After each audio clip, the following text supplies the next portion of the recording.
Assalamualaikum warahmatullahi wabarakatuh.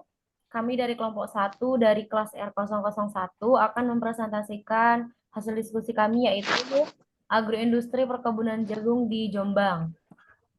Saya Tridiana Tiowati sebagai moderator dan penjabar materi. Adapun anggota tim saya yaitu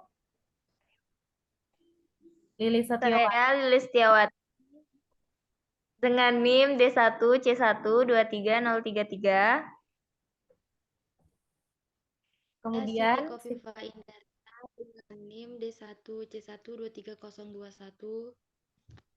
Saya Yudi Firmansa dengan NIM D1C1230011. Laspani, Saya Laspani dengan NIM D1C1230043. Saya Muhammad Hoirul dari NIM 055. Oke, saya akan menjelaskan terlebih dahulu mengenai latar belakang agroindustri. Jadi agroindustri itu merupakan kegiatan industri yang berbahan baku hasil pertanian atau industri yang menghasilkan produk yang digunakan sebagai sarana input kegiatan pertanian. Agroindustri sendiri merupakan bagian dari agribisnis yang memproses dan mentransformasikan bahan hasil pertanian menjadi bahan setengah jadi yang dapat dikonsumsi dan dipergunakan. Lalu ada rumusan masalah dari diskusi kami yaitu yang pertama, bagaimana perkebunan jagung di Kabupaten Jombang? Beberapa luas beberapa luas perkebunan jagung di Kabupaten Jombang, berapa produksi yang dihasilkan setiap tahunnya dan bagaimana multiplier impact terproduksi di jagung di Kabupaten Jombang. Adapun tujuan dari diskusi kami itu satu untuk mengetahui perkebunan jagung di Kabupaten Jombang, yang kedua untuk mengetahui luas permukaan di perkebunan jagung Kabupaten Jombang, yang ketiga mengetahui produksi yang dihasilkan perkebunan jagung di Kabupaten Jombang, dan terakhir yaitu untuk mengetahui impact produksi jagung di Kabupaten Jombang. Baik, sejarah dari eh, eh, diskusi kami akan dibacakan oleh Saudara Muhammad Hoirul. Kepadanya disilahkan. Oke, terima kasih. Saya akan menjelaskan tentang sejarah. Pada tahun 1980-an, pemerintah Indonesia meluncurkan program pengembangan agribisnis yang bertujuan untuk meningkatkan nilai tambah produk pertanian dan memperluas pasar. Program ini dapat mendorong petani jagung di Jombang untuk mengembangkan usaha pengolahan jagung, seperti pembuatan tepung jagung, jagung pipilan, dan makanan ringan dari jagung. Pada tahun 1990-an, pemerintah Indonesia meluncurkan program diversifikasi pangan yang mendorong petani untuk menanam berbagai jenis tanaman pangan, termasuk termasuk jagung. Uh, Program ini memberikan dukungan dalam bentuk pelatihan, penyediaan benih unggul, dan pengembangan teknologi pertanian. Baik, terima kasih. Materi kedua akan dijelaskan oleh Saudara Laspani. Kepadanya disilahkan. Baik, terima kasih Diana. Saya sebagai materi kedua ingin membacakan letak administrasi dan geografis. Letak administrasi dan geografis Kabupaten Jombang sendiri terletak antara 7 derajat 20,8,60 sampai 7 derajat 46,41,26 lintang selatan, serta antara 112 derajat 03,46,57 sampai 112 derajat 27,21,26 bujur timur. Luas wilayah Kabupaten Jombang adalah 1.159,50 km kuadrat. Next. Oke.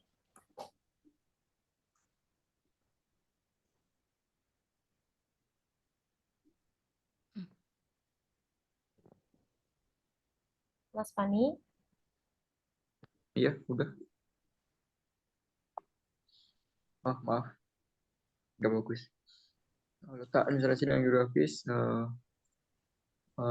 luas panen Kabupaten Jombang pada tahun 2018 sekitar 1.549, pada tahun 2019 37.593, pada tahun 2020 941.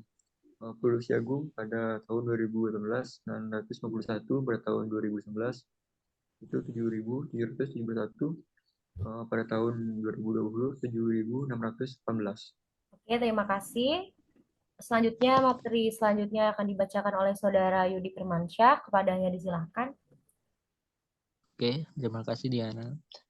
Kriteria perkebunan jagung. Kriteria perkebunan pertama ada kriteria tenaga kerja. Kriteria tenaga kerja didefinisikan sebagai misalnya jumlah tenaga yang dibutuhkan oleh industri pemilihan untuk mempengaruhi lokasi agroindustri tersebut, di mana menurut BPS industri memiliki tenaga kerja minimal 100 orang atau lebih. Jumlah tersebut akan dibandingkan dengan jumlah usia produktif tiap kecamatannya. Semakin banyak jumlah usia produktif dalam suatu kecamatan, maka kecamatan tersebut memiliki potensi tenaga kerja yang dapat mendukung industri tersebut. Untuk menentukan kriteria ketersediaan tenaga kerja, maka kecamatan dengan jumlah penduduk usia produktif sebanyak 14.868 hingga 43.706 dianggap kurang sesuai sebagai lokasi agroindustri. Untuk kecamatan dengan jumlah penduduk usia produktif sebanyak 43.777 hingga 72.545 jiwa dianggap cukup sesuai. Sementara kecamatan dengan jumlah penduduk usia produktif 72.546 hingga 1.381 jiwa dianggap sesuai sebagai lokasi agroindustri memiliki ketersediaan tenaga kerja yang paling banyak. Next, Diana. Yang kedua ada kriteria bahan baku. Kecamatan yang memiliki produksi komoditas sejumlah 19.544 hingga 28.324 ton jagung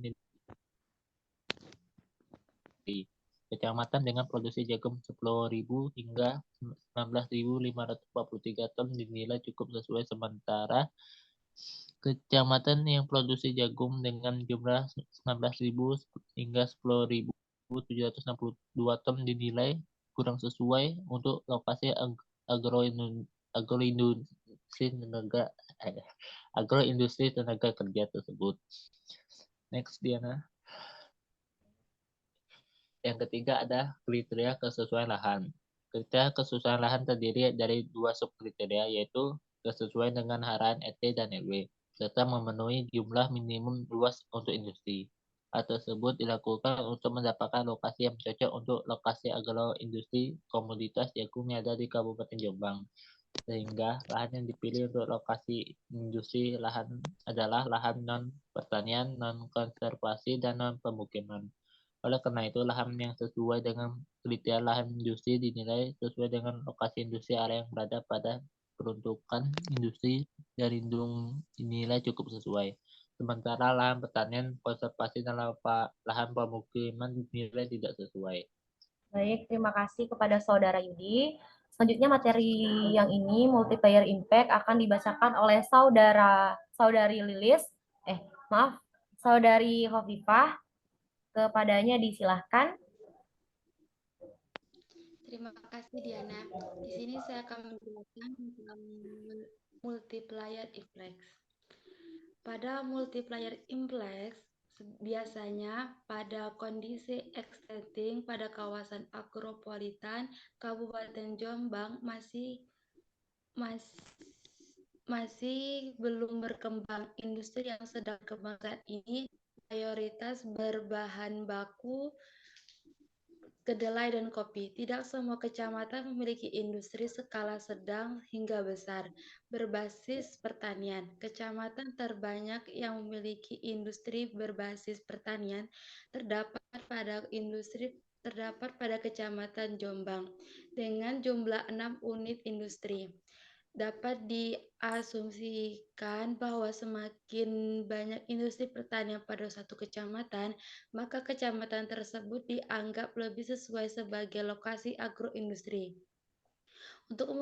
Untuk mengetahui tingkat kesesuaian lokasi agroindustri, para petani mengatakan bahwa kendala saat ini yang dihadapi selain harga jagung yang murah pada saat panen adalah terbatasannya latar jemur, sehingga para petani terpaksa menjual jagung kepada bakul dengan sistem borongan. Mendapatkan informasi bahwa Askom Jagung bisa memfasilitasi proses pasca panen dengan menyediakan latar jemur, dan menyediakan pasar jagung, pipil basah, kuseran. Mereka sangat senang dan berharap pada panen yang selanjutnya mereka bisa bekerja sama dengan Aspam Jagung Kabupaten Jombang untuk memastikan hasil panen yang baik yang benar. Baik, terima kasih kepada Saudari Hovifah. Selanjutnya yang terakhir yaitu kesimpulan yang akan dibacakan oleh Saudari Lilis Setiawati. Kepadanya disilahkan. Baik, terima kasih. Di sini saya akan bacakan kesimpulannya. Pasar terbesar jagung adalah pabrik pakan ternak. Di Jombang ada beberapa pabrik pakan ternak, diantaranya PT MPJS dan PT CJ Feed yang siap menampung hasil panen petani. Tentunya dengan spesifikasi yang sesuai dengan permintaan industri, terutama kadar air. Mereka harus melakukan budidaya mulai mengolah lahan sampai dengan jagung siap dipanen dengan berbagai risiko kegagalan. Hal ini akan berdampak 59 pada peningkatan pendapatan petani dalam usaha tani jagung manis, sehingga diharapkan masyarakat mampu melakukan usaha tani ini secara maksimal dan terpadu. Oke, baik, terima kasih. Sekian presentasi dari kelompok kami. Apabila terdapat banyak kesalahan dalam pemaparan materi, baik kesalahan yang disengaja maupun yang tidak disengaja, kami mohon maaf. Saya akhiri, wassalamualaikum warahmatullahi wabarakatuh.